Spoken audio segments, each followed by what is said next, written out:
Bien-aimés de Dieu, bonjour. Aujourd'hui 20 juillet, nous célébrons les saints Élie, Apollinaire et Marguerite.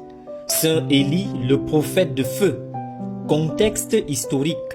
À une époque où le roi Akab et la reine Jézabel imposaient le culte de Baal en Israël, Élie surgit comme un défenseur intransigeant de Yahweh. Son nom même, Yahweh est mon Dieu, est un défi aux idoles. Miracles et combats spirituels. La sécheresse et les corbeaux, 1 Roi chapitre 17. Après avoir annoncé une sécheresse en châtiment de l'idolâtrie, il est nourri miraculeusement par des corbeaux au torrent de Kérit. La résurrection du fils de la veuve de Sarepta. Il démontre ici que Dieu soutient ceux qui lui font confiance, même dans la détresse. L'épreuve du mont Carmel, 1 Roi chapitre 18. Face aux 450 prophètes de Baal, il fait descendre le feu du ciel sur son offrande mouillée, prouvant la puissance du vrai Dieu. La rencontre avec Dieu à l'Horeb. Après avoir fui Jézabel, il entend Dieu non dans l'ouragan ou le feu, mais dans le murmure d'une brise légère.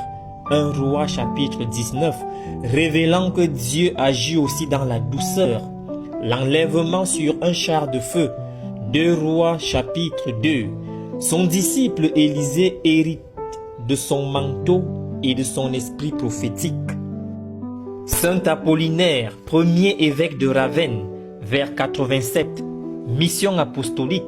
Il est le disciple de Saint Pierre et envoyé à Ravenne, alors un grand centre païen de l'Empire romain. Miracle marquant. La guérison du fils d'un soldat. Son premier miracle qui attire de nombreuses conversions.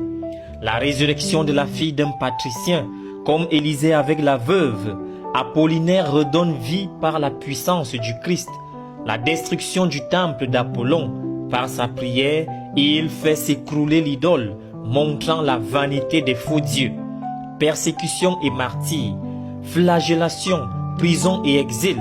Malgré toutes ces tortures, il continue à évangéliser, même en Hire.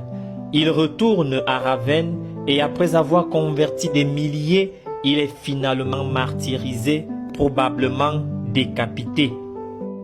Sainte Marguerite ou Marine d'Antioche, vers 275. Jeunesse et vocation. Fille d'un prêtre païen, elle se convertit au christianisme et fait vœu de virginité, ce qui lui vaut d'être reniée par son père. Combat contre le démon. Selon la légende, le diable lui apparaît sous la forme d'un monstre qui l'avale, mais elle en sort indemne grâce au signe de la croix. Elle le force à révéler ses ruses, démasquant sa jalousie envers l'homme. Supplice et martyre. Comme beaucoup de martyrs, elle survit miraculeusement aux tortures, brûlures, noyades, décapitations avant d'être exécutée. Avant sa mort, elle obtient de Dieu une protection spéciale pour les parturientes, c'est-à-dire les femmes en accouche ou en travail. Elle est donc la patronne des accouchés et protectrice contre les tentations. Pourquoi les invoquer?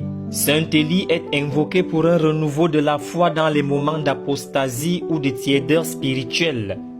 Saint Apollinaire, pour la guérison des maladies graves et le courage face à l'hostilité envers l'Évangile. Sainte Marguerite, pour un accouchement sans danger et la force contre les attaques du malin.